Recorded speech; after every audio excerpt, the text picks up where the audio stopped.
1975 में वैज्ञानिक चिरंजीवी ने एक ऐसा टेलीफोन बनाया जो अपने उपयोगकर्ताओं को अतीत की तारीख चुनकर अतीत में लोगों को कॉल करने में सक्षम बनाता है।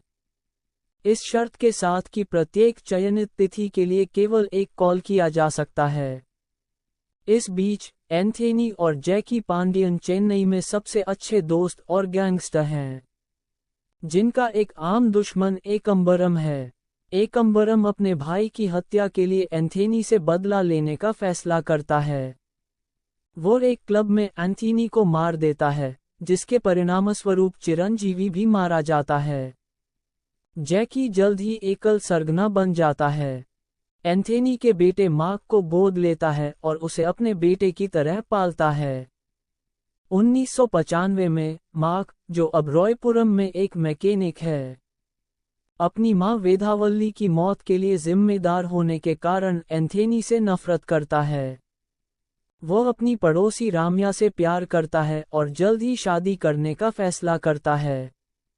वह अपना गराज बेचने और रॉयपुरम से दूर जाने का फैसला करता है, लेकिन जैकी उसकी सुरक्षा के डर से उसे ऐसा करने की अनुमति नहीं देता है।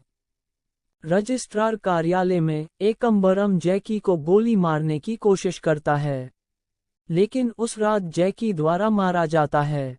राम्या की मां को पता चलता है कि मार्क एंथोनी का बेटा है और वह उसे अकेला छोड़ने के लिए कहती है। एक दिन नशे में धुत मार्क को चिरंजीवी का टेलीफोन मिलता है और उसे इसकी क्षमताओं का एहसास होता है। टेलीफोन का उपयोग करके वह सबसे पहले अपनी मां और अपने छोटे से स्वर को एकम्बरम और उसके आदमियों से बचाता है। फिर वह एडवोकेट सल्वम को अपनी आने वाली मौत के बारे में चेतावनी देता है और उसे 1995 में अपने गराज में मिलने के लिए कहता है। मार्क को जल्द ही सल्वम से पता चलता है कि एंटनी एक बुरा व्यक्ति नहीं था और जैकी ने उसे यह विश्वास दिलाया था, जो एंथोनी और वेदावल्ली की मौत के पीछे का असली मास्टरमाइंड है। क्योंकि एंथोनी ने जैकी की ड्रग तस्करी, हथियारों की तस्करी और वेश्यावृत्ति जैसी अवैध गतिविधियों में शामिल होने से इनकार कर दिया था। मार्क अतीत में कॉल करके इतिहास बदलने में कामयाब हो जाता है, जहां जैकी की हत्या हो जाती है। मार्क जल्द ही वर्तमान में जागता है और पाता है कि वह जैकी की जगह एक गैंगस्टर के रूप में है और एकम्बरम उसका संरक्षक है, जबकि जैकी का बेटा माधन मार्क की जगह मैकेनिक के रूप में है। माधन को जल्द ही टेलीफोन और मार्क की पिछली कहानी को बदलने में भागीदारी के बारे में पता चलता है, जिसके बारे में वह जैकी को बताता है। एक बिल्ली और चूहे का खेल शुरू होता है, जहां जैकी एंथोनी को मारने के लिए कई प्रयास करता है, लेकिन एंथोनी सभी प्रयासों से बच जाता है और जैकी के असली इरादों के बारे में जान जाता है। जैकी और उसके आदमी क्लब में एंथोनी और एकम्बरम को घेर लेते हैं और एंथोनी को मार दिया जाता है।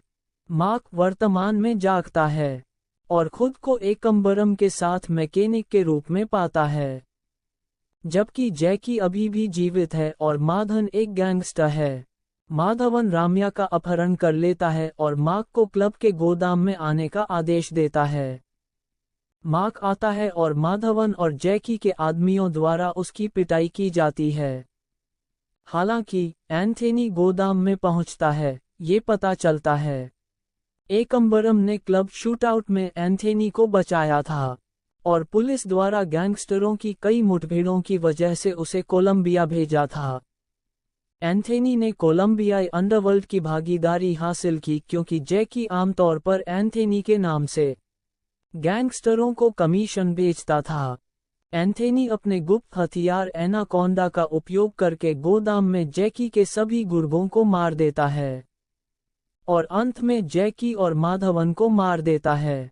एंथोनी मार्क के साथ फिर से जुड़ता है और अतीत में वेदवल्ली को फोन करता है, जिसे चिरंजीवी ने बंदूक की नोक पर पकड़ रखा है। वो अपना टेलीफोन वापस चाहता है। चिरंजीवी को ये पता चलता है कि जैकी ने उसे बंदूक की नोक पर पकड़ रखा है।